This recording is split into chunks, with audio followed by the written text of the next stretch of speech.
Hermanos, que el Señor les bendiga en esta hora, que el Señor les bendiga más. Vamos a dar comienzo a la clase del 11 de octubre del 2020. Dios envía a sus mensajeros. Amén. Así que vamos a hacer una oración. Amado Dios y Padre Celestial, delante de tu presencia estamos, Señor. Te damos gloria y honra porque tú la mereces. Permite que esta palabra, Señor, que va a ser leída, llegue a cada corazón, a cada mente, y que se cumpla el propósito por el cual, Señor, tú nos adviertes, Señor, en nuestra vida, que el final está cerca, Señor, y que si el Señor castigó a su propio pueblo, nosotros tampoco somos, nosotros tampoco vamos a quedarnos sin castigo. Señor, nosotros somos hijos de Dios. Aleluya. Y también, Señor, recibiremos reprimendas si no actuamos a tiempo y fuera de tiempo. Te damos gracias, Señor. Te doy gracias por todos los enfermos, por todos los hospitales, por todos los que están, Señor, en eminencia, Padre. Estas elecciones que pronto vienen, por cada enfermo en la casa tuya, Señor. Y por todo, Señor, aquel que esté trabajando, Señor, con la situación de la salud en Puerto Rico. Dios mío, yo te doy gracias y te pido que los ayude, mi Rey, en el nombre poderoso de Jesús. Amén. Amén. Aleluya. Amén. Dios envía a sus mensajeros. Ustedes saben que a través de la historia, Dios ha enviado mensajeros tanto en el Viejo Testamento como en el Nuevo Testamento. Y dice, hay un momento que nosotros pensamos, si yo hubiese sido israelita, yo no hubiese adorado ninguna imagen. ¿Verdad? Eso lo decimos porque no estuvimos en aquel tiempo. Pero fíjense que dice aquí, sin embargo, debemos entender que Israel adoptó la idolatría como una seguridad para que sus cultivos crecieran. Ellos mezclaban la fe de ellos con los dioses paganos a los que les servían esas otras tierras donde ellos estaban cautivos, para así, pues, como que ayudar a Dios en el cultivo, ¿verdad? Nosotros sabemos que eso es un error. Y ellos también lo sabían. Pero aún así, ellos como que no confiaron plenamente en el Señor. Así que ellos le atribuían a dioses cananeos la venida de la lluvia, hermanos. Así que nosotros, ¿verdad? Nos preguntamos esta mañana en quién o en qué nosotros confiamos. ¿En qué o en quién nosotros tenemos nuestra confianza puesta? Con frecuencia los israelitas adoraban diferentes dioses. Eso es, todo el tiempo estuvo así. Era la adoración pagana con su vida. En vez de la adoración de ellos ser exclusivamente para el Dios de Israel, ellos siempre terminaban adorando otros dioses, ¿verdad? Y ese fue uno de los mayores problema del pueblo de Israel, que ellos no sabían, o sea, no habían visto, o habían visto, pero como que ustedes saben que le entraba por aquí y le salía por acá, ¿sabes? Como que se le olvidaba muy rápido la misericordia y lo que Dios había hecho con el pueblo. Hermano, esto es una clase muy bonita y yo espero que la entiendan y que puedan aplicarla a nuestra vida. Amén. Dice la verdad central. Dios envió a los profetas para llamar a su pueblo al arrepentimiento. Fíjense, Dios envió a sus profetas para llamar al pueblo al arrepentimiento. Ahora, hay profetas y hay muchos profetas por ahí, pero qué mejor que las señales que están ocurriendo, que nos están mostrando a mí que Dios está a la vuelta de la esquina, que Jesucristo se acerca. Y miren la verdad central, el versículo clave, dice así: porque no hará nada Jehová el Señor sin que revele su secreto a sus siervos los profetas. Nada de esto es nuevo hoy. En el capítulo 24, en el capítulo 24 de Mateo, y en esos capítulos subyacentes, habla de cómo iba a ser la tierra, las señales que habrían antes del juicio. Amén. Así que todo esto que está pasando a nosotros, ¿nos lo dijo quién? La palabra de Dios. Porque la palabra de Dios nos habló a nosotros desde el comienzo, diciéndonos las cosas que vendrían vendrían en la tierra y de las cuales nosotros como siervos de él, ¿verdad?, tendríamos que estar preparados. Amén. Que no nos cogiera como un ladrón en la noche. No vamos a leer todos los textos, sino porque son muchos, sino voy a dar los textos clave, entonces seguiremos pues analizando y desglosando. Usted escuche los textos y usted pues los apunta, tenga una libretita, lo va anotando y después los lee poco a poco en su casa. Amén. Dice, en el libro de Jueces, el pueblo de Dios se hizo culpable de todo tipo de idolatría. ¿Por qué? Porque esto no comenzó en ese momento. Eso comenzó desde que Moisés subió ¿a dónde? Al monte Sinaí. Y cuando bajó Moisés, ¿qué había hecho el pueblo? Habían permitido que se metiera dentro de ellos la duda. Y entonces le pidieron al sacerdote, ¿verdad?, que cogiera todo, que buscara oro, y la gente comenzaron a dar oro, la gente empezaron a darles todos los zarcillos, las cadenas, todo lo que era de oro, hermanos. Hicieron un gran becerro. Y ese fue el comienzo de la idolatría en Israel, porque cuando comenzaron a adorar a ese becerro que Moisés iba bajando con las tablas de la ley, dice que su corazón se llenó de molestia y de ira y tiró las tablas. Amén. Y ustedes saben, no voy a entrar ahí porque esto es mucho, y ustedes saben qué fue lo que pasó. ¿Verdad que sí? Porque a Dios se le adora en espíritu y en verdad. Dios no comparte su gloria con nadie.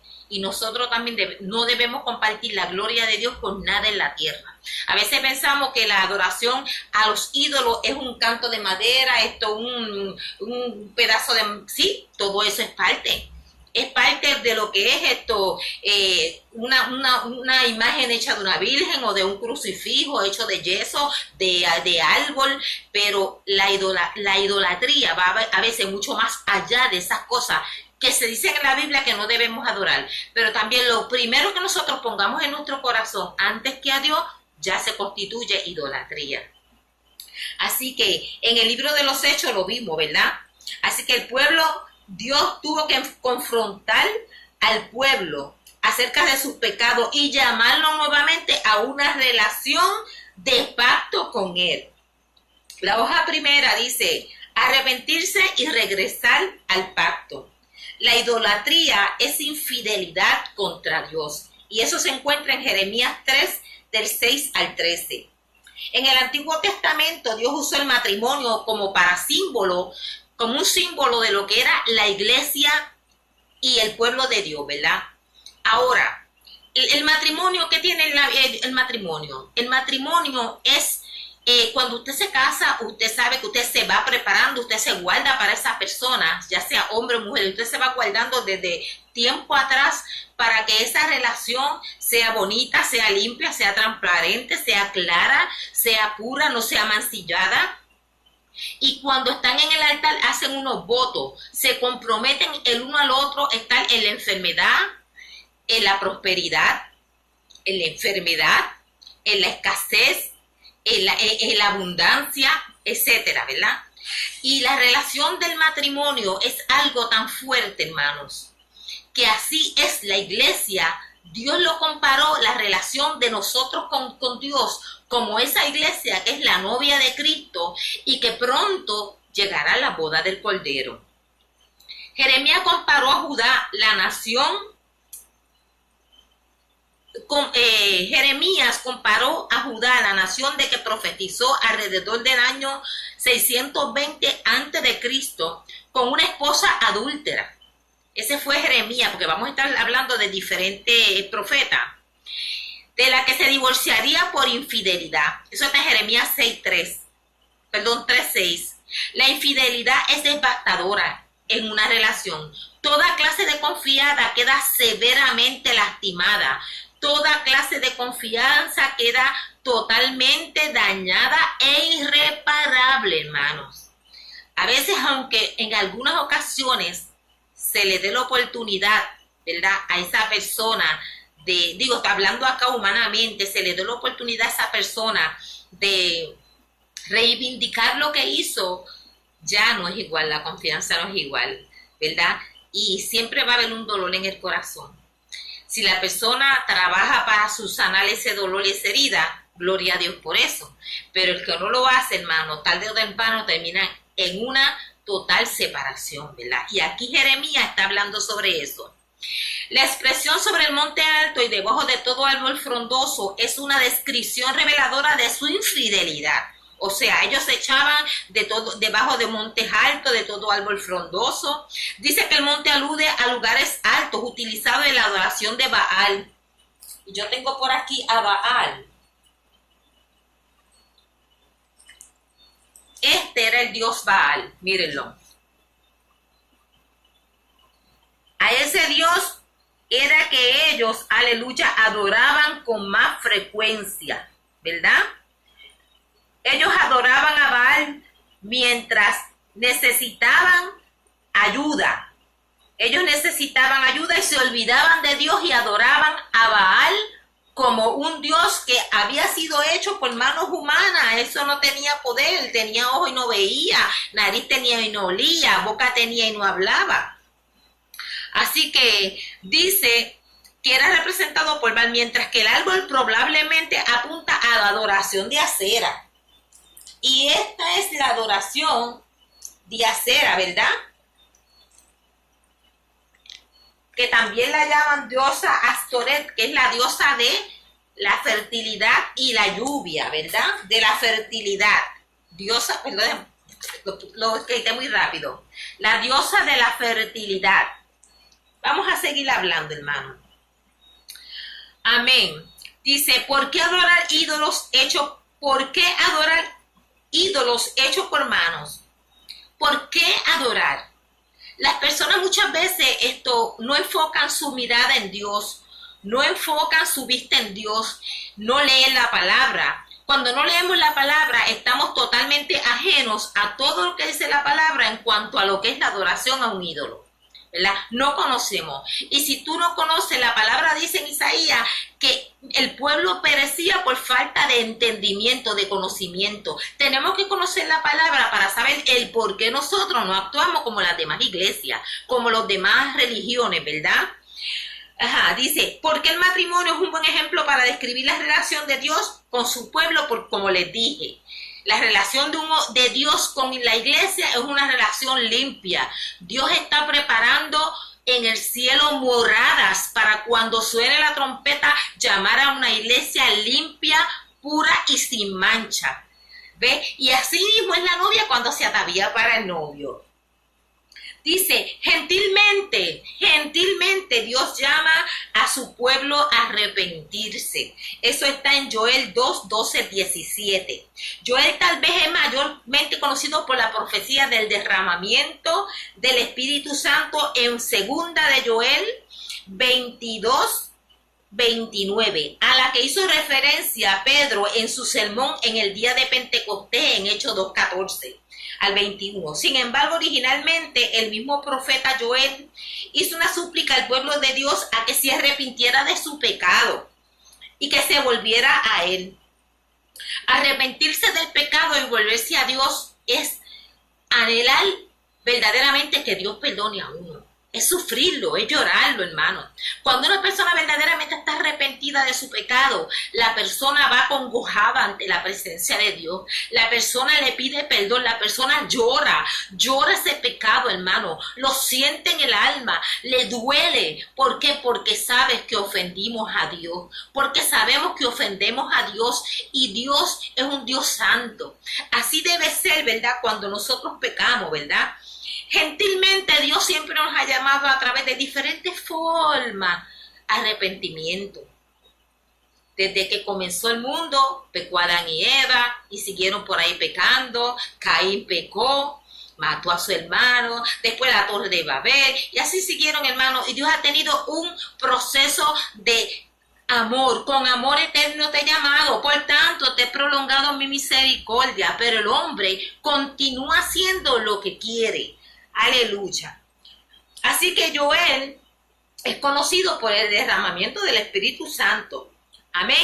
Y porque él le exigía, le pedía al pueblo que por favor se arrepintieran y volvieran a Dios. Se cree que Joel profetizó al reino del sur de Judá durante los tiempos de los malvados gobernantes Joram, Ocosías y Atalías, que fueron 3 gobernantes que fueron malísimos. Dice que continuó profetizando durante el reinado de Joás, quien fue uno de los mejorcitos de los reyes que estaban en aquel tiempo. Así que dice, la definición de lo que significa arrepentimiento es mucho más que una acción. No es tirarse de rodillas y pedir, Señor, perdóname que yo he pecado. No, esto hay que llorarlo, hermano. Esto porque el precio que pagó Cristo en la cruz del Calvario no fue fácil. Fue dolor, sufrimiento. Y nosotros debemos, Señor, cuando pecamos, tratar de no pecar, pero si cayéramos porque somos humanos, hermano, llorar nuestro arrepentimiento delante de Dios. Porque usted puede convencer al ser humano, como yo hablaba en unos tiempos atrás. O sea, yo puedo convencer a mi esposo, yo puedo convencer a mi hermana, yo puedo convencer al pastor, a todo el mundo que estoy arrepentida. Pero a la postre, los ojos que me ven son los de Cristo, que escudriñan mi corazón, mi mente, los tuétanos de mi alma, sabe si de verdad yo estoy arrepentida o no le estoy. Así que Joel enfatizó en que Dios no desea desatar su juicio sobre el ser humano. Dice Joel, su propia naturaleza es ser amoroso. Dice, Joel decía en el capítulo 2, 3 al 14, su propia naturaleza, la naturaleza de Dios, es ser amoroso, misericordioso y paciente. Dice, Dios creó al ser humano para que lo conocieran y lo amaran, hermano. Hay formas hermosas de conocer a Dios por su proeza, por la muchedumbre de su grandeza. Óigame, por sus símbolos resonantes, porque Él es poderoso en batalla, porque cuando estamos tristes, Él está ahí. Cuando nosotros estamos enfermos, Él nos sana, porque cuando no encontramos salida a alguna situación en nuestra vida, ahí entra Dios a trabajar en nuestra vida, hermano, y sentimos paz. Como en la situación que yo estoy pasando ahora con mi hija, yo siento paz, pero anoche estuve llorando, hermano. Pero yo siento paz, ¿saben por qué? Porque yo no voy a ningún lado, yo voy a donde aquel que puede darme la paz y puede resolver el problema, aleluya. Así que dice, los sacerdotes como líderes espirituales clamaron a Dios que perdonara a su pueblo. Al hacerlo, apelaron a la reputación de Dios. Miren qué listo era, apelaron a la reputación de Dios, le dijeron, bueno, Señor, si tú deshaces este pueblo y lo eliminas de la tierra y deja que los demás vengan y lo destruyan, ¿qué dirán las otras aquellas naciones de ti? Que lo sacaste de Egipto, hiciste esto otro, y lo dejaste morir en el desierto, tú mismo lo mataste. Y miren, hermano, a veces el hombre como que tiende, tú sabes, como a ponerle como trabas al Señor, como a tratar de doblegarlo, ¿verdad? Y entonces dice, Él había abandonado a su pueblo. No, Dios no había abandonado a su pueblo, simplemente estaba dando un castigo para que se arrepintieran y volvieran, porque era doloroso reconocer que el pueblo había enfrentado a Dios. Amén. La hoja parte 2, la falta de arrepentimiento es castigada. El pueblo de Dios se niega a arrepentirse. Miren, hermano, que eran tremendos. Eso está en Isaías 9, 13 al 21. Aún en su ira, Dios no dejó de amar a su pueblo. Fíjense, había elegido a los hijos de Jacob, especialmente a la tribu de Judá, para hacer el linaje a través del cual vendría el Mesías. Su castigo estaba destinado a ser restaurado. Así como un padre amoroso disciplina a sus hijos, cuando sus hijos hacen algo mal, usted lo disciplina, ¿verdad? Porque usted no quiere que su hijo crezca y vaya llevando esas actitudes y ese mal comportamiento, porque lo que usted no disciplina ahora en su casa, lo disciplina un individuo vestido de azul en la calle y no va a ser de la misma forma, ¿verdad? No va a ser con el mismo amor. Por eso Dios nos manda que nosotros... nos disciplina, pero nos disciplina con amor para que aprendamos, aleluya. Isaías fue un profeta durante el siglo 8 antes de Cristo, ministró al reino del norte de Israel, hasta que cayeron en manos de los asirios. Luego Isaías continuó ministrando a Judá hasta principios del siglo 7 antes de Cristo. Isaías fue dirigido al reino del norte antes que cayera, o sea, Fue al reino del norte y fue al reino de Judá, amén, al reino del sur. El reino del norte de Israel se negó a arrepentirse. Óigame, qué tremendo. Isaías le estaba hablando, le estaba diciendo lo que vendría si no se arrepentían, pero el reino del norte se negó rotundamente a pesar del castigo que Dios le había dicho que vendría para ellos. Los anuncios de los profetas, que deberían haber sido líderes espirituales, los piadosos, estaban desviando a la gente. Miren, hermano, los mismos sacerdotes, los mismos profetas, los mismos que habían en aquel tiempo, que no estaban en conexión con Dios, estaban desviando a la gente a adorar a dioses falsos y a llevar una vida en contienda con el mismo Dios. La maldad del pueblo se encendía como un fuego autodestructivo y la ira de Dios ardió contra ellos. La descripción de la rebelión del pueblo culmina en términos gráficos en los versículos 20 y 21.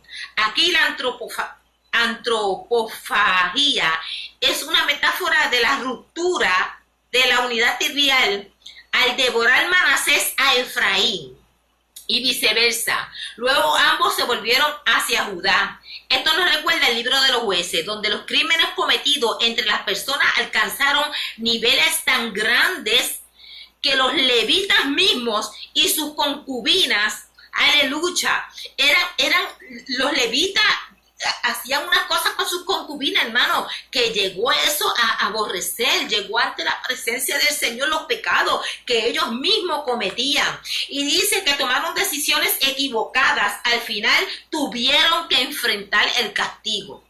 Porque, hermano, no crea que lo que nosotros hacemos se va a quedar sin castigo. Dios es justo. Y a Dios hay que rendirle respeto. Así que dice, Oseas profetizó en el reino del norte. Ahora estamos hablando de Oseas, antes de su caída en el siglo 8. Su profecía es mejor conocida por la metáfora del adulterio en los capítulos iniciales, ya que a Oseas se le dijo que tomara como esposa a una prostituta llamada Gomer y que tuviera hijos con ella. Esa mujer representaba ¿a quién? A Israel. Esa metáfora representa a una esposa prostituta que tuvo hijos que no eran de Joel, que era prostituta, que se prostituía. Óigame, y aún así, después de todo eso, que simboliza la infidelidad de Israel, hay unos textos más adelante que dice que vino Joel, fue y la buscó, la compró otra vez, santo, aleluya, yo siento la presencia del Señor, la vistió y la volvió con sus atavíos. Óigame, así mismo hizo Dios con Israel. Aunque Israel había sido infiel a Dios, aleluya, Dios dice en su palabra que en la palabra de Dios dice que Dios la iba a limpiar, aleluya. Ella era símbolo de Israel y la traición con ella, ¿verdad? Del amor de Dios. En Oseas 1:8 encontramos la explicación del juicio de Dios en pocas palabras. Abandonaron el pacto que había hecho Dios con ellos. Eligieron seguir su propio camino. Así que abandonaron el pacto, eligieron seguir sus propios caminos. Esto dice que los versículos 4 y 6 mencionan cargos específicos como nombrar reyes. Óigame, nombrar reyes que no habían sido elegidos por Dios. Ellos nombraban a los reyes que ellos querían. Estamos como al principio, como en el tiempo de Tiatira. Aleluya.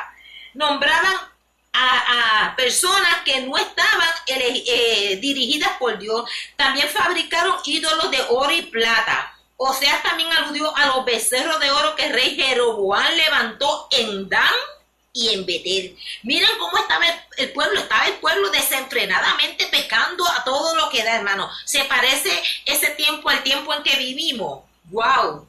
Sí se parece. Yo creo que el tiempo en que vivimos ahora está peor que el tiempo antiguo, hermano. Aleluya, la idolatría esencialmente llenó la nación por su pecado. Sembraron vientos y torbellinos y cegarían todo eso. Las cosechas fueron devastadas y luego ellos fueron llevados al exilio a Siria porque no abandonaron la adoración a otros dioses. El pueblo de Dios entonces y ahora debe reconocer que la rebelión obstinada trae consecuencias al pueblo. ¿Verdad? Cuando nosotros somos obstinados en no arrepentirnos en unas cosas que sabemos que están mal por la palabra, las consecuencias son terribles y trágicas, hermano. Aleluya. La promesa del Mesías, estamos en la etapa 3, ¿verdad? En la parte 3, esperanza para el futuro. Isaías 11 del 1 al 10. Dice, a pesar de la desobediencia, porque había una promesa del Mesías, y dice, a pesar de la desobediencia y el posterior exilio de Israel a Judá, Dios no olvidó su promesa. Óigame, hermano, qué lindo saber que Dios no olvida su promesa. No olvidó su promesa de que un día iba a traer un Mesías y que la sentencia a la serpiente en Génesis 3:15, a la promesa a Abraham, Isaac y Jacob, la única esperanza para aquel entonces y para la gente de hoy era Jesucristo. ¿Verdad? Usted sabe la promesa de Génesis 3:15. A pesar de la aparente desesperanza que vendrían durante el exilio, Dios envió profetas para anunciar también mensajes de esperanza para el futuro. Aleluya. A menudo se cree que la profecía de Isaías 11, 1 al 11 se dio alrededor de la época del rey Acaz de Judá. Aunque el exilio demoraría más de un siglo en manifestarse, estos fueron años tumultuosos, difíciles de Judá, ya que Acaz fue un rey excepcionalmente malvado, hermano. Fue un rey malvado Acaz. La metáfora de un árbol en 11:1 describe a una vara o un vástago que brotaría del tronco de Isaí. Durante el ministerio, escuche esto, durante el ministerio de Isaías, la monarquía davídica parecía estar en peligro. Óigame, hermano, qué increíble. Hasta eso el enemigo quería borrar, quería dañar. Y miren lo que pasó. El pueblo de Dios practicó el pecado de manera desenfrenada. Y los enemigos constantemente eran una amenaza. Así que, sin embargo, aquellos de Judá que luego fueron al exilio lucharon aún más, tratando de volverse a Dios nuevamente, hermanos. Y se empezaron a darse de cuenta que ellos estaban haciéndolo mal. Y comenzaron a arrepentirse, a buscar de Dios, aleluya. Y dice que volvieron a la luz de la promesa, de lo que habla 2 de Samuel capítulo 7, 16. Se suponía que la línea de David continuaría para siempre. Sin embargo, el linaje de David había sido cortado y no había ley. La profecía de Isaías ofrece esperanza. El tocón muerto, miren, el tocón muerto, dinastía de David, retoñaría. Óigame, hermanos, retoñaría nuevamente, aleluya, y cobraría vida una vez más. Este gobernante del linaje de David anunciará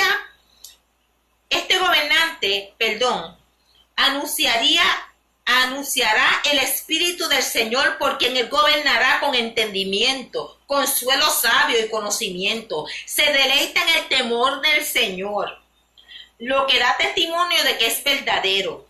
El reino ejemplificaría una paz en que los depredadores mortales vivirían en total armonía con los hombres. Aleluya. Así que la tierra sería llena del conocimiento de Jehová. Hermano, yo hace un tiempito atrás, yo tenía dos pelotitas, ¿cómo que se llama? La pelotita, ay, santo, aleluya. Yo tenía dos pepitas de aguacate. Yo puse una en un vaso con agua y la otra también. Y una rapidito se me dio, hermanos, y la otra pasaron, sin mentirle, como 4 meses. Y yo decía, en un momento yo dije, yo la voy a botar. ¿Saben por qué? Porque yo estoy perdiendo el tiempo aquí. Le cambiaba el agua, le echaba agua, la miraba, la observaba con un de esto que agranda. Oiga, mi hermano, y yo no veía que eso no iba a tener como resultado nada. Y este mensaje que dice que retoñó, cuando pensaba que estaba muerto del vástago, hubo un retoño, porque eso tenía que cumplirse, hermano. Y yo me acuerdo que cuando yo dije, yo te voy a votar, algo adentro de mi corazón me dijo no. Y dije, ¿sabes qué? No te voy a votar. Te voy a dar otra oportunidad. Y comencé a orar por esa pepa que no tenía nada, estaba seca, hermano. Había estado hasta en la nevera. Y dicen que las cosas que uno mete en la nevera, las semillas se dañan. Y yo comencé a orar por ella. Y todos los días cuando yo me echaba el agua, yo la hablaba, la miraba y decía, qué linda. Échame una planta porque yo quiero ver que tú echas una planta y yo sé que va a ser la más linda de todas las que tengo sembradas atrás. Hermano, para mi sorpresa, pasaron 2 meses y comencé a ver, a brotar una flor, una hoja verde, 2 hojas verdes, 3 hojas verdes. Hermano, yo grité, yo me alegré, Dios mío. Pero hermano, fue la fe en lo cual yo lo llamé. No podemos llamar las cosas que no son como si fueran. Si el pueblo aquí hubiese dicho ya, terminó el linaje, no tenemos esto Mesías, ahí se hubiese quedado todo. Pero sin embargo, la misericordia de Dios es tan grande que aún de lo que quedaba, de ese retoño de Isaí, de ese vástago, hizo que saliera una matita, aleluya, y dice que eso se creció, aleluya, porque tenía que ser así, aleluya. Así que, aunque el pueblo trató de entender, ahí hubo una puerta abierta. Cuando usted le abre un poquito a Dios, mire, Dios entra y trabaja, hermanos. Dice, la profecía de Isaías ofrece esperanza. Él tocó muerto, dio resultado y comenzó a retoñar. Aleluya. Así que dice, dará como resultado que los pueblos busquen la raíz de Isaí. Aunque Isaías vivió antes que muchos de los profetas, el plan de redención de Dios a través del Mesías ya comenzaba a desplegarse. Óigame, hermano, qué tremenda la palabra de Dios. Jesús en el linaje de David sería el cumplimiento de estas y muchas otras profecías que habían en el Viejo y en el Nuevo Testamento. Aleluya. Dios promete restauración. Así que el pueblo iba a tener una experiencia nueva. Aleluya. Ezequiel 37:15, Ezequiel 37:15 y Sofonías 15 al 23 y Sofonías 3, 14 al 20. El amor de Dios es insondable. Hermano, no entendemos el amor de Dios, pero es insondable. Después de años de desobediencia, Judá fue exiliada a Babilonia, pero Dios no olvidó a su pueblo, hermano. El hombre puede estar caído, el hombre puede estar lastimado, el hombre puede estar hecho trizas, pero Dios jamás se va a olvidar de aquella promesa que te dio. De sus hijos, de mis hijas, jamás Dios se va a olvidar de aquella promesa que Dios nos dio. Cuando estaban en el templo, cuando cantaban, cuando hacían pantomima. Óigame, cuando la iglesia estaba llena de jóvenes, aleluya, nuestros hijos estaban allí. Dios no se va a olvidar de esa promesa, hermano, jamás. Y sea la iglesia de nosotros, sea en otra iglesia, ellos van a venir, porque hay promesa de parte de Dios para ellos, aleluya. Y para nosotros como padres, que hemos dejado nuestras rodillas, aleluya, pidiendo a Dios misericordia para con ellos como lo hacía Job. No importa cuán oscura sea nuestra circunstancia, Dios tiene un mensaje de esperanza para nosotros. El profeta Ezequiel fue uno de los primeros exiliados que fueron trasladados a Babilonia, aproximadamente 10 años antes de la caída de Jerusalén. Tanto había sido uno de los primeros testigos de la crisis de lo que se desató en el cautiverio babilónico, en respuesta a los temores de los exiliados. Dios envió un mensaje de unidad y restauración. Ezequiel 37 contiene la muy familiar visión de los huesos secos. ¿Se acuerdan de los huesos secos? Que se convirtieron en una representación viva de un Israel restaurado y unificado, hermano. Ya no iban a ser el reino del norte y el reino del sur. Ahora iban a ser un Israel unificado, una sola nación. Aleluya. Efraín representa el norte. Estos se unirían en presencia del pueblo para mostrar una vez más que había una sola nación unificada por Dios. Qué bendición debe haber sido este mensaje para las personas en el exilio y tan lejos de su hogar. Sofonías, que profetizó durante el reinado del rey Josías y antes de la caída de Judá, también dio un mensaje de esperanza. Aunque Josías mismo era un buen rey, Sofonías se centró en el juicio que vendría a Judá debido a su infidelidad. ¿Cuáles son algunas maneras que Dios trae restauración a la vida de aquellos que confían en Él hoy? Hermano, cuando confiamos en Él. ¿Cómo trae restauración a mi vida? Que aunque yo vea todo patas arriba, aunque todo alrededor, como dice el Salmo, aunque cayeren 1000 y 10,000 a mi diestra, a mí no llegará. ¿Verdad? ¿Por qué? Porque he puesto a Jehová, que es mi roca, al Altísimo, por mi habitación. Aleluya. Aleluya. Y el Señor es grande, hermano. Vamos a leer lo que pasó al final. Así que eso, ¿verdad? Lo vimos en el 48, que dice: cuando de todas las partes de Estados Unidos y el mundo, Israel volvió otra vez, hermano, porque estas profecías son pasadas, presentes y futuras. Aleluya. Israel volvió a ser nación nuevamente, como Dios lo dijo en estas profecías. Dice, ¿qué nos dice Dios hoy? Esto es bien importante. Aún antes que el juicio viniera sobre el pueblo de Israel, en el Antiguo Testamento, Dios había hecho un plan para ofrecer gracia, ¿verdad? Sanidad, aceptación y unidad. Como cristianos tenemos el beneficio de saber su cumplimiento, su plan a través del Mesías. En el libro de Mateos se muestra que Jesús es un descendiente directo del rey David, tal como lo dice en el Antiguo Testamento.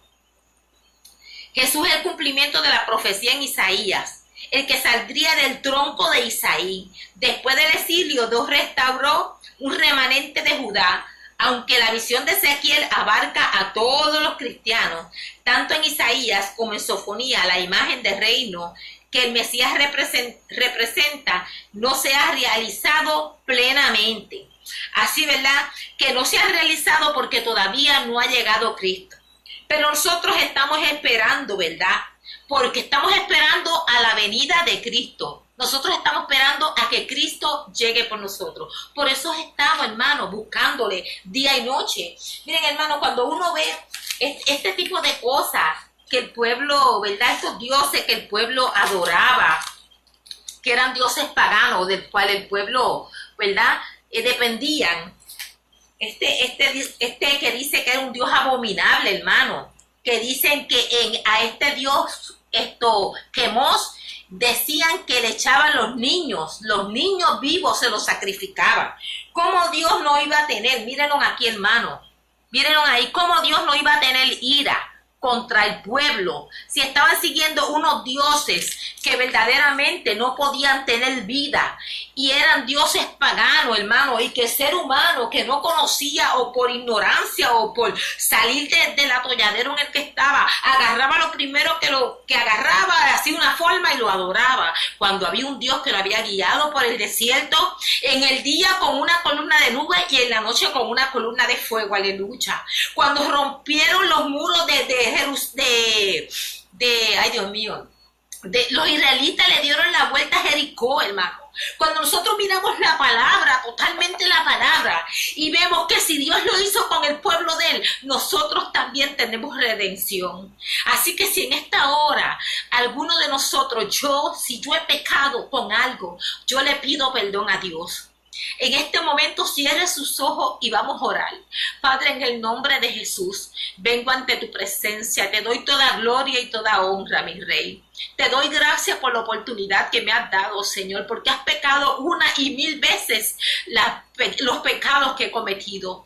Ahora vengo ante ti, Señor, y te pido misericordia para mi vida. Te pido, oh Dios, que escribas mi nombre en el libro de la vida, que si he pecado contra ti, que si algún pecado oculto hay en mi vida, tu Padre me perdone, Señor, y me enseñes qué es lo que está mal para yo poder mejorarlo, para yo sacar lo que no está bien en mi vida. Padre, glorifícate, mi Dios. Tú dices en tu palabra que si pedimos al Padre en el nombre del Hijo será hecho, y en el nombre de Jesús te pedimos perdón, Señor, y te pedimos, Jehová, que nos limpie con tu sangre preciosa, que si tú vinieses hoy, Señor, nosotros podamos elevarnos al cielo al final de la trompeta. Cuando suene esa trompeta podamos escucharla con nuestros oídos espirituales, Señor, porque cosas que ojo no vio, ni oído yo, son las cosas que Dios ha preparado a los que le aman.